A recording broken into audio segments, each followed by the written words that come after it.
Продолжаем. Вторая часть. Инна Ивановна Ведяева.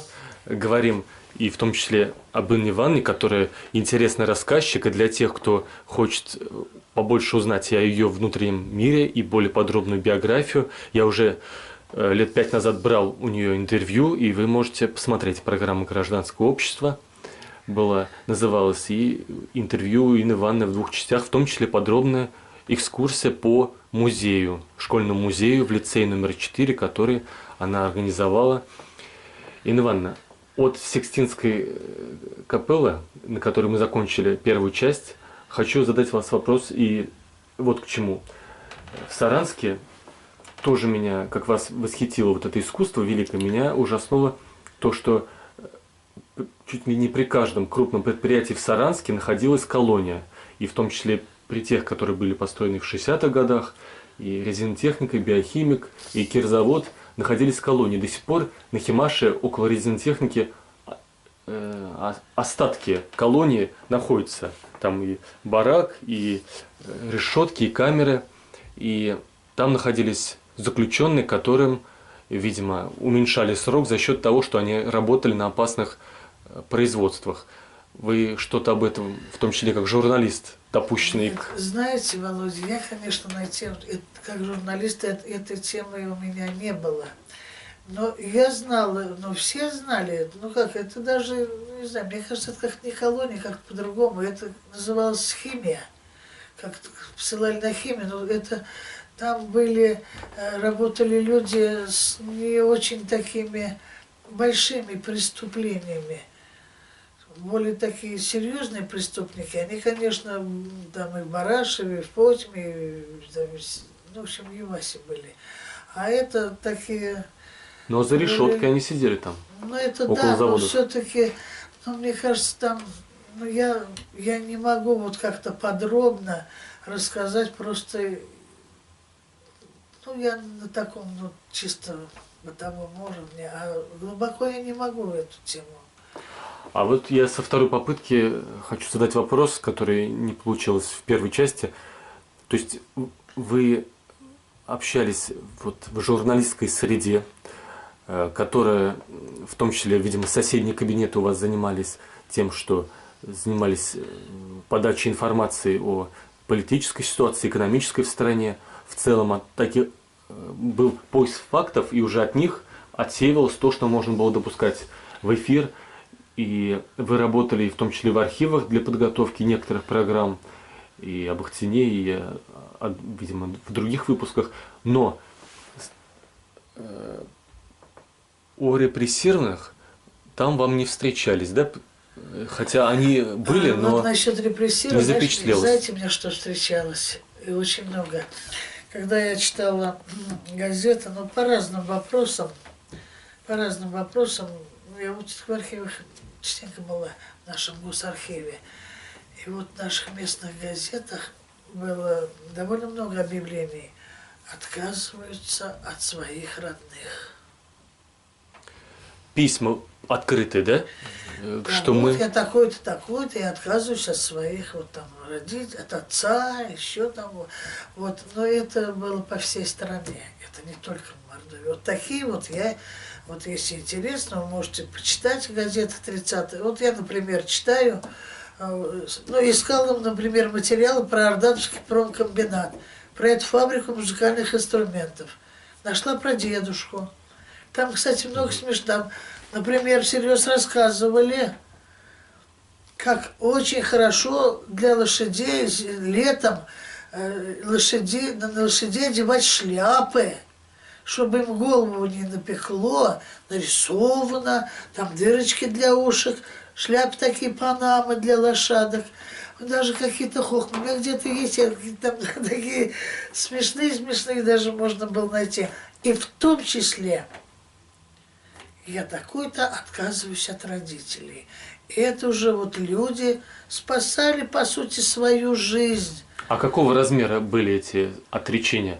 Ну, небольшие, ну вот как вот сейчас вот объявление, не то, что прям... Куплю квартиру, получается, такой же размер, вот да? такие вот небольшие вот эти, это есть. Вы можете пойти сами в архив, посмотреть. Чтобы как члена семьи изменника Родины не отправили Конечно, да? ну что такое враг народа? Это же было пятном. Сейчас сколько вот таких вот воспоминаний. И очень много таких отказывались люди. А почему это вот вообще произошло с нами? Почему наш народ принял это, что есть действительно у народа враги, и этих врагов миллионы, и с ними нужно бороться, и мы должны за них поднимать руки, чтобы их расстреливать, их притеснять. Почему мы это приняли все? Значит, это нам не чуждо было в глубине души? Вот такое, Володя, сегрегация вот, знаете, общества. это такой сложный вопрос. Это сложнейший вопрос. Ну вот, ну просто возьмите вот просто историю. Ну, во-первых, Первая мировая война. Тут Первая мировая война, значит, сколько людей ушло. Посмотрите, вот данные по городу Саранска. Это же все в книгах есть, там цифры страшные, сколько ушло, сколько вернулось. Потом, это революция, ну чего ж прямо, господи, прямо уж народ ее, что ли, больно делать. Ну, сейчас вот такие архивы поднимают, просто это страшное дело. Немцы деньги давали, англичане деньги давали, чтобы разрушить нашу Россию.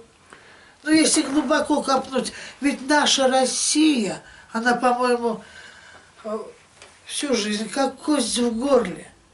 Ну, кто только на нас не нападал, кому-то кто на нас не шел. Но в гражданской войне ведь сражались миллионы наших, никаких там иностранцев. Вот у нас свои с своими друг друга уничтожали. Господи, Ну, в Мурманск приезжали, ну, чехи тут тысячи, были, кого только а не наши-то было. миллионы друг друга уничтожали. Вот Ну, Володя, как это в нашем народе такое? сложнейший. Вот у тебя вот нет, вот у вас вот, Володя, нет таких вот примеров, когда в семье брат с сестрой или брат с братом, сестра с сестрой, извини, за 3 копейки, когда вы горло перегрызете. Таких примеров очень много. Это позорище и стыд. Но это и есть. И это, извините, не только у нас, вот прям мы такие, что ли, кровожадные. Да нет, это везде есть такие вещи. Ну и там, ну, конечно, просто это такой слом. Вот столько лет страна жила вот по каким-то правилам, по каким-то там устоям, обычаям, обрядам, и вдруг все рушится, ломается. Это сложнейшее, не приведи Господь такое еще в нашей стране. А вот как А сколько жертв, и Первая мировая, и гражданская, отечественная. Вот мы сейчас все очень горюем. Ой, ты, батюшки, у нас там правильно Сибирь. Я была на Алтае, на Урале, на это самое, на Байкале. на Кавказе?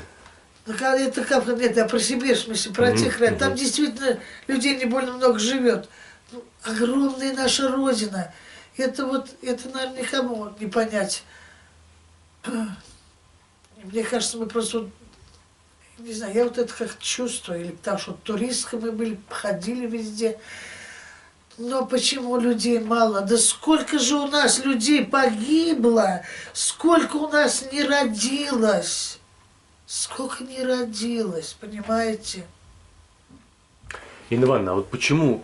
Из-за этого, из войны, из революции, из гражданской. А вот еще до этого был выборы в учредительное собрание. Выборы были, процедура была чуть ли не самая честная вот, в мире. Сделали такую процедуру, и все свои общества допускались, и без дискриминации по полу, по национальности. Хотя в стране была война, а люди все равно пошли на выборы. 50% пришло на выборы, 50% явка, и 80% из них проголосовали за социалистические партии, которые говорили, мы устроим террор в стране, каждая из этих 5 партий, кто-то мягче, кто-то жестче, там от большевиков до других, и мы будем лишать права собственности. Так вот это и произошло. Был в стране 70 лет террор и лишение прав собственности. То есть и до сих пор у нас нет в стране права частной собственности. У любого можно отнять все, что угодно. Сейчас все-таки. То есть народ, но можно как-нибудь так подать, какой-то закон нарушить и конфисковать. Все равно люди не уверены, что их имущество. Вот, но дело не в том, что сейчас. Почему тогда 80% проголосовало вот за это будущее? Почему они поверили вот социалистам и.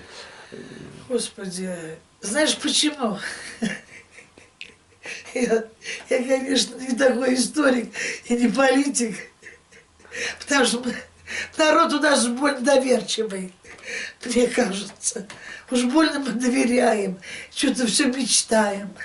А уроки мы сделали? Мне кажется, практицизма вот какого-то нет. Уроки тоже не больно хорошо выучили. А как нам гарантировать, чтобы в будущем у нас не было гражданской войны, участия в мировой войне, классового национального террора, политических репрессий? Как нам гарантировать? Или вы думаете, мы уже наше общество никогда такого не Да допустит? ты что, все, что угодно может допустить. Я не уверена, что оно будет у нас стабильно. Все может быть. И вот- Все может быть. И памятники, музеи, и вот мемориальные комплексы, они могут вот начать вот эту работу по недопущению вот этого будущего страшного, да?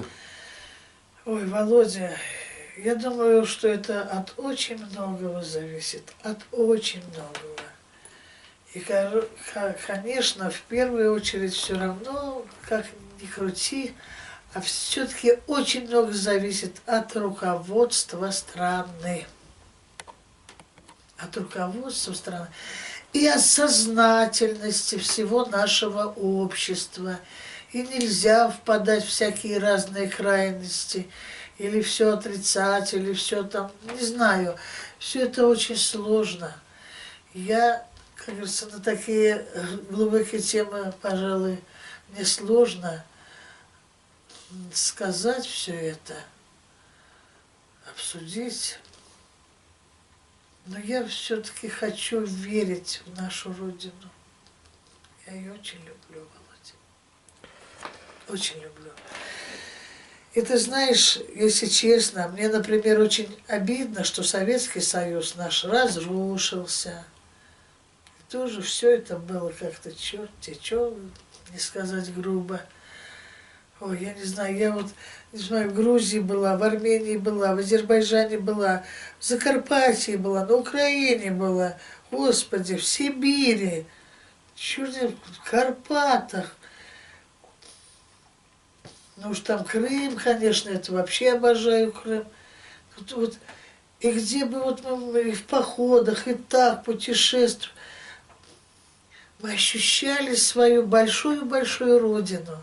И какая она прекрасная, и разная, красивая, что в Грузии, что там на Карпатах, что по Мордовии зимой мы шли, это, вот в Болдино мы ходили, зимний у нас поход, 30 градусов, в темноте, это холодно, мороз, на лыжах, в лесу, уже поход заканчивается, вот мы должны там что-то, вот идем лесом, ничего не видно, не видишь спину впереди идущего, и вдруг замелькали какие-то, замерцали, вернее, огоньки. Ой, избушка лесника, где-то в Смольном оказались. Пришли все это в Инии. Ой, оравы наши лыжники. Ну что, ну куда нас девать-то? Нас чаем напоить, когда у нас была, положили нас на пол. Тепло так, прям вот это вот тепло дома. Утром просыпаемся, а тут маленькие козлятки бегают, они только родились, мороз 30 градусов. Ой, ну что, это же чудо. Потом-то красота. А когда уж на Алтае какой был тяжелый, 4-й категории сложности был поход. Боже ты мой. Ну это тоже... Ну не передать. И это все была наша Родина. И везде нас люди встречали. Тоже в этом зимнем походе, помню, идем на лыжах. Ну, зашли в какой-то домик тоже вроде, ну, хоть пообедать маленько и дальше лыжи навострять. А женщина, это... Ой, какого-то нам там это самое, молока дала, кринку. Деньги не берет, а у нее где-то сын студент, и она жалко так, чего-то мы бродим, понимаешь? Ну, это наша Родина. Инна Ивановна, а почему вы не чувствуете Сикстинскую капеллу, музей и территорию, на которой находится этот прекрасный музей, своей родиной? Мы же часть мира. эта планета находится в нашей ответственности. От того, как мы здесь себя ведем, зависит судьба Нет. всей Нет, планеты. Нет, вот мне там, у меня 8 стран, но все-таки я там себя не чувствовала, как А на почему вы не родине. чувствуете себя А там? потому что родина-то она одна, она не может быть всем миром. А почему вам ее не расширить, свою родину?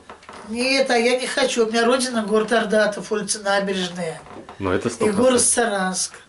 Это моя родина. И Советский Союз был как страна родина. А все-таки вот, ну, мало и родина это есть мало. Вот я приезжаю в Ордатов, там уж не мама и бабушка с дедушкой умерли.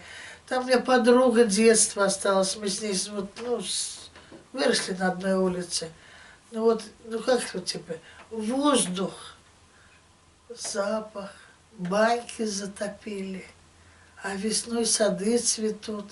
Это только на родине может быть. Инна Ивановна, вот сейчас я вам приведу 9 людей, которые жили у нас на родине, и вы в конце, кого из них знаете, вы прокомментируете. Эти все люди были репрессированы, и прокуратура признала, что они были наказаны, ну и незаконно, а мы понимаем, что и несправедливо. Вот послушайте, пожалуйста. Василий Андреевич Дедцов, художник-оформитель кинотеатра в Саранске. 10 декабря 1937 года осужден к 10 годам лагерей. Виктор Александрович Березин, первый директор музея родного края.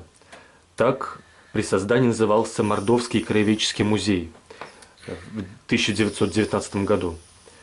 Виктор Александрович – организатор первой республиканской выставки художников Мордовии, инициатор создания Союза художников Мордовии. Один из инициаторов. Один из инициаторов. Да, да. Там он не один был. Кстати, с очень хорошим... Да. Прерывайте, если что. Он с очень хорошим образованием. Даже, по-моему, чуть ли не во Франции учился. Березин. Фамилии знаю, но особо нет. Дальше еще читай, давай. 4 февраля 1938 года Виктор Александрович был арестован, выдержал конвейерный допрос. Конвейерный, значит, человеку не дают спать, следователи меняются, а он не выходит из кабинета следователя. Выдержал конвейерный допрос с избиениями в течение 5 суток. 8 октября 1938 года осужден к 8 годам лагерей. После того, как отсидел, не до конца его выпустили, он еще работал председателем Союза художников Мордовии. Дальше. В тот же день, когда судили Виктора Александровича, 8 октября, его брат Михаил Александрович, по протекции которого вот его брат Виктор возглавил музей краеведческий будущий, потому что вот Михаил Александрович, он был членом Саранского общества изучения родного края, которое ходатайствовало о том, чтобы создать вот в будущем краеведческий музей. И вот Михаил Александрович, он был врачом по профессии, и 8 октября 1938 года он был осужден к 5 годам лагерей. Петр Васильевич Плодухин, отец одного ребенка, рабочий театра оперы в Саранске. 15 мая 1941 года осужден к 10 годам лагерей. Какого года? 41-го. Плодухин. Да. Слышали? Вообще вот с Плодухин фамилия, ну вот это конкретно не наверное. Да, может. Вот Дедцов я слышала, Березин слышала. А о Дедцове что-то еще слышали? Нет, Нет. Где сейчас что узнаешь? Георгий Афиногенович Кириллов, отец одного ребенка, музыкант в Саранске. 8 августа 1942 года осужден к 5 годам лагерей. Григорий Иванович Гусаченко, отец одного ребенка, администратор мордовского ансамбля песни и пляски. 17 февраля 1943 года осужден к 10 годам лагерей. Михаил Петрович Дейнека-Дейнеченко, артист, солист Муздрамтеатра. Тоже не знаю. Нет, ну это еще. Я тогда не родилась еще, Володя. Да. 11 декабря 1943 года осужден к 5 годам лагерей. теперь двое, которые не проживали в Саранске, но связаны с нашим Мордовским краем. В 1950-68 годах в Саранске проживала и работала старшим методистом студии вышивки при Мордовском республиканском доме народного творчества Зоя Иосифовна Говорова. Нет? Да, Да? была такая, да, вышивальщица. В 1937 году она жила в Харькове, где ее арестовали и репрессировали. Зоя Иосифовна Говорова, да. А в 1947 году приехала в Саранск, где вскоре организовала группу вышивальщиц, работавших по возрождению мордовской вышивки. Какие-нибудь подробности о ней? Ну, я знаю, что такая интересная была, красивая женщина, но особо-то я биографию ее не знала. Да. Я только помню, где этот дом народного творчества был. Ой, старинный, деревянный, красивый. Алло? Инна Ивановна говорит, что она жила в красивом деревянном старинном доме. То есть вначале она жила Ага, в Харькове, я тебе потом перезвоню, я сейчас немножко занята. а в 1947-м Ага. в Саранске Нет, я смотреть не... мордовское прикладное творчество развивала. Ну, Валя, Сейчас Инна Ивановна придурков, ты сама знаешь. договорит по больше, телефону. И расскажу Ну, про еще одного. Сдвиг по фазе, пошла-поехала. Да. Все, Валь, я тебе потом перезвоню. Я занята.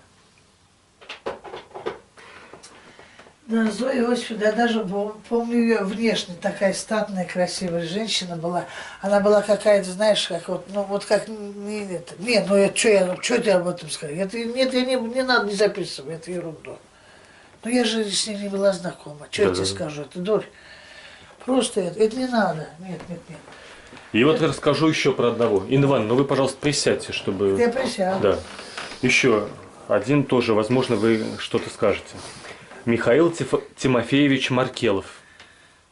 Выдающийся этнограф финно-угорских народов. Нет, тоже не знаю. Сооснователь одной из первых мордовских газет «Якстере», «Сокица», «Красный пахарь», директор этнолого-археологического музея Томского государственного университета, руководитель экспедиции Центрального музея народоведения по изучению башкир, автор книг «Саратовская мордва», «История мордвы», «Песни мордвы», брошюры «Мордва», незавершенной докторской диссертации на тему рабства в Сибири в XVII-XVIII веках и неопубликованной монографии «Одежда Марии Черемис».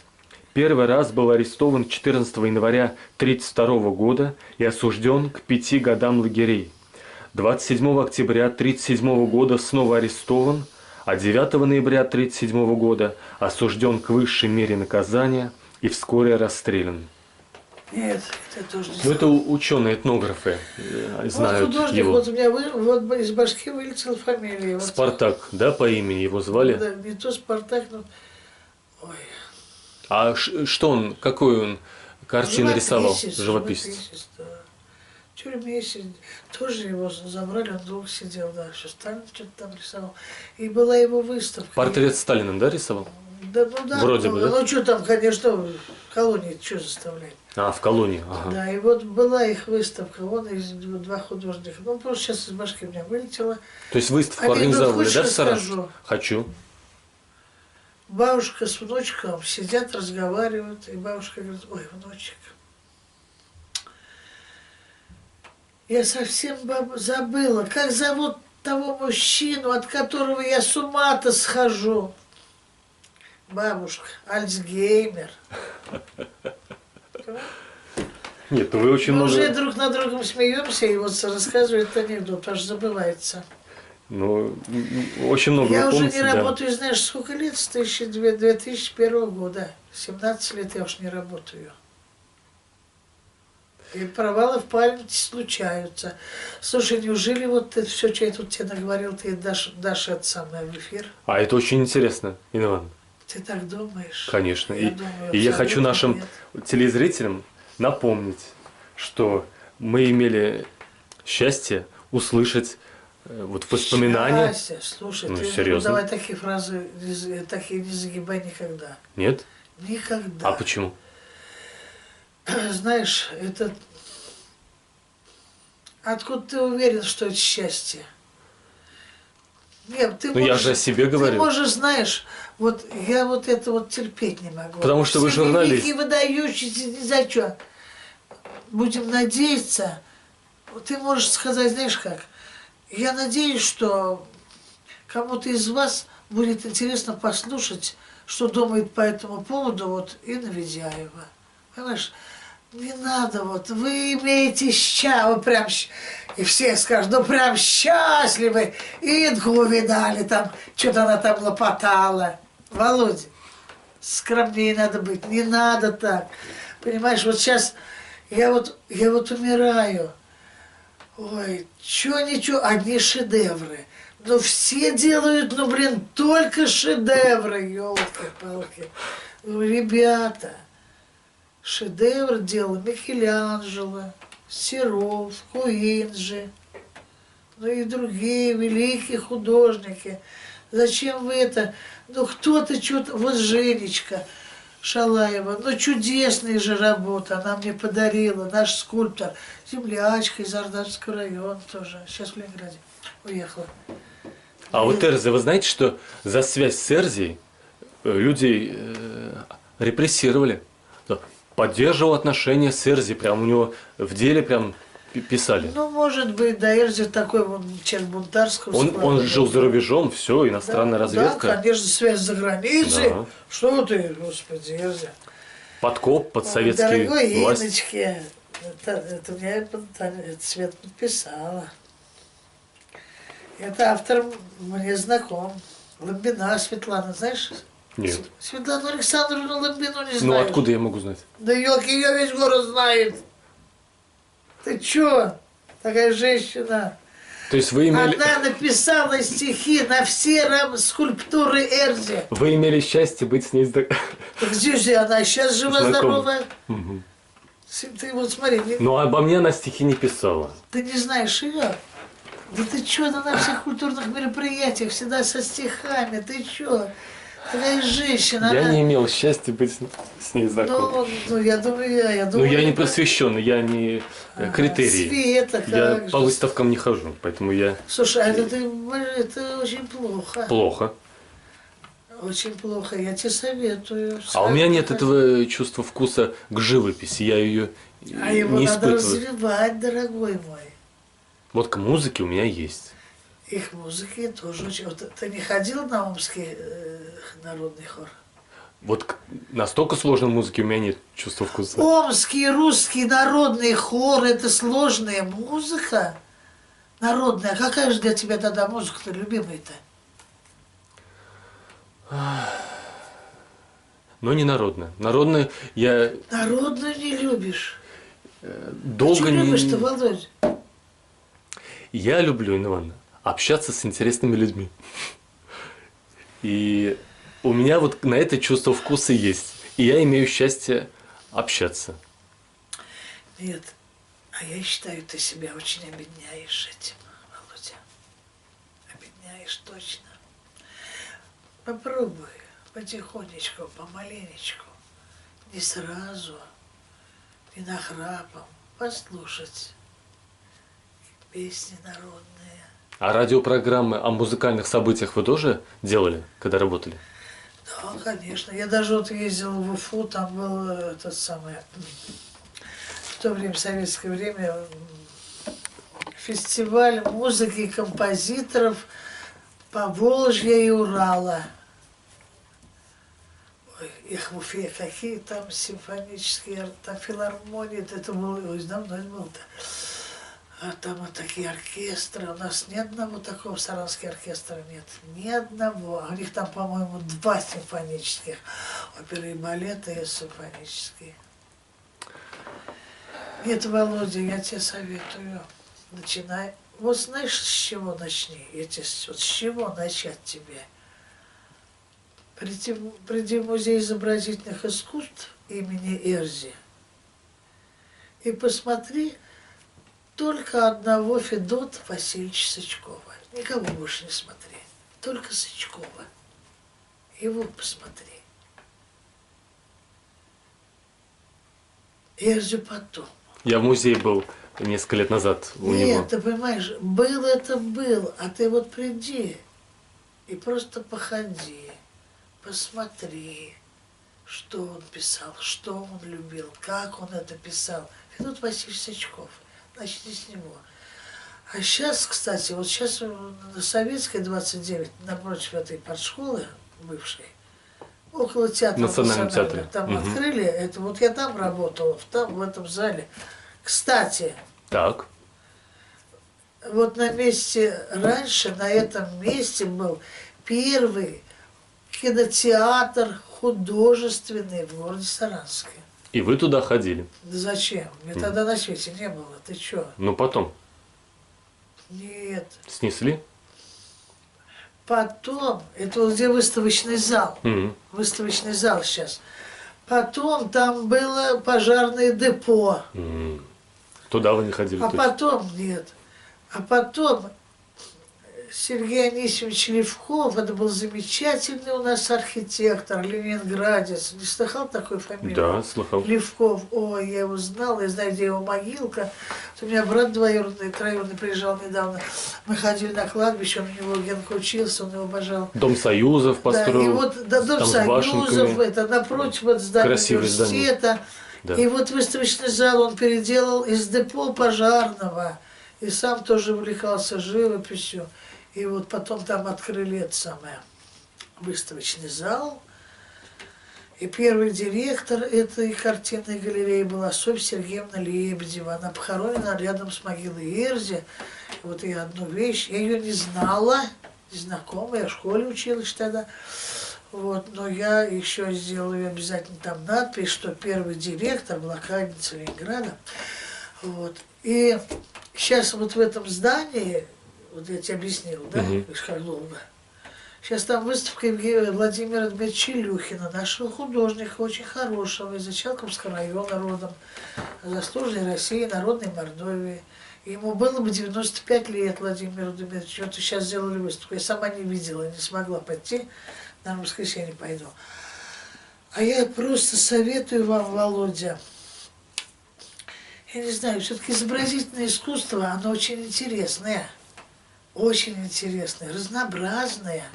Сейчас вот там еще сейчас у нас московские художники 6 штук приехали. Ну, ты понимаешь, да это пока тебе можно не смотреть. Там уже современные закидоны, загибоны, но там тоже есть какие-то мысли свои у них. Но мне тоже не все, конечно, нравится. Понимаешь? Все не может нравиться, и не должно нравиться, и не надо. Вот. А вот с Сычкова начни. Потому что Сычков все-таки это душа наша. Ведь, кстати, Мордовский республиканский, значит, подожди, Мордовская республиканская картинная галерея, открытая вот первым, она была имени Сычкова, Федота Васильевича. Потому что Федот Васильевич Сычков всю жизнь на родине жил. В Кчелаеве, это русский художник, который свою родину воспевал.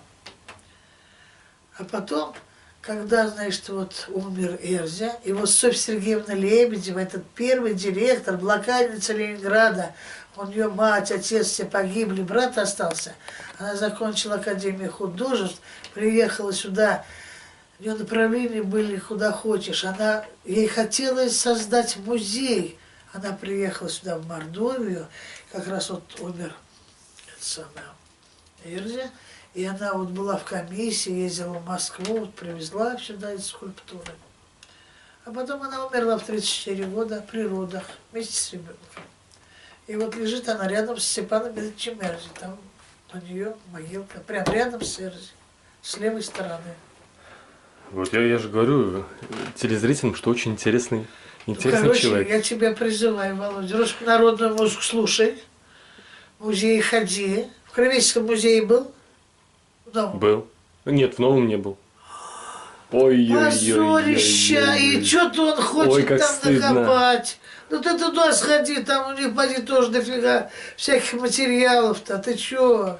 Перед тем, как начать развивать наконец-то свой вкус и начать любить слушать народную музыку и ходить по музеям, я хочу представить нашим телезрителям. Не знаю, как вы, а я имел счастье, значит, беседовать с ней. И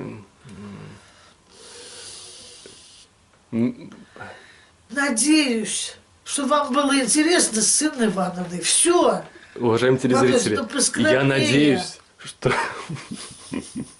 Ой, какое счастье! Чего это нам намолоно? Чего ты... Но Инна Ивановна, объективно, она член Союза журналистов России.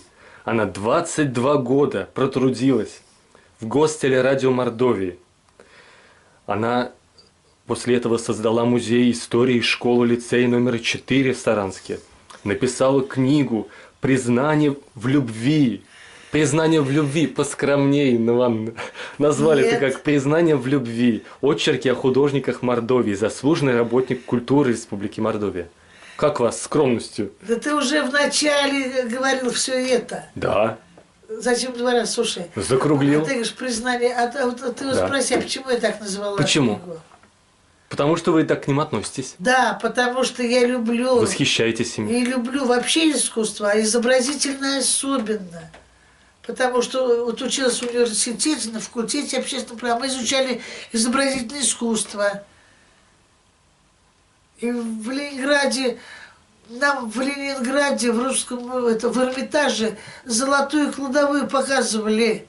Тогда никого Чью? не показывали. Ну как золотые кладовые, там скифское золото, всякие табакерки, там драгоценности всякие разные. Мы были на особом счету, потому что мы из провинции изучаем искусство, нам показывали. И в Русском музее я видела, это я в Русском музее Эрзи, из собрания Русского музея, это когда уже я работала в картинной галерее, там была на каком-то совещании, и тогда мне показали, ведь они же гады, Русский музей, Ленинград, они же Эрзи в запасниках держат. А там, знаешь, какие хорошие работы. Они у них там в запасниках лежат. Давайте заберем в Мордовию. Выставим на передний план. Знаешь, Нет? там лучшие работы отобрали. Что Бетховен, Волна, музыка Грига. Все в запасниках. И в Третьяковке тоже все это, и Пушкинский музей. Ага. И вообще жили на полу, правда, в Меньшиковском дворце. На Университетской набережной. Я шучу, нет, это правда. Мы жили на самом деле в дворце, там сейчас музей сделали, а мы на полу, там был комитет комсомола университета Ленинградского. Так что, Володя, я тебя призываю, если ты, вот понимаешь, ты занялся такой серьезной, очень серьезной, глубокой темой,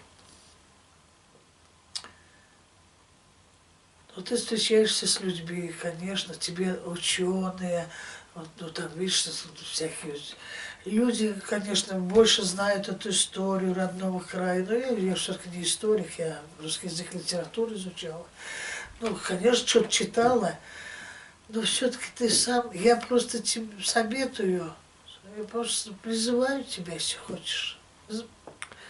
Это, ты понимаешь, вот мой папа мой, Иван Григорьевич, ну что такое степная шантала Коршкинского уезда Симбирской губернии? Такая глухомань.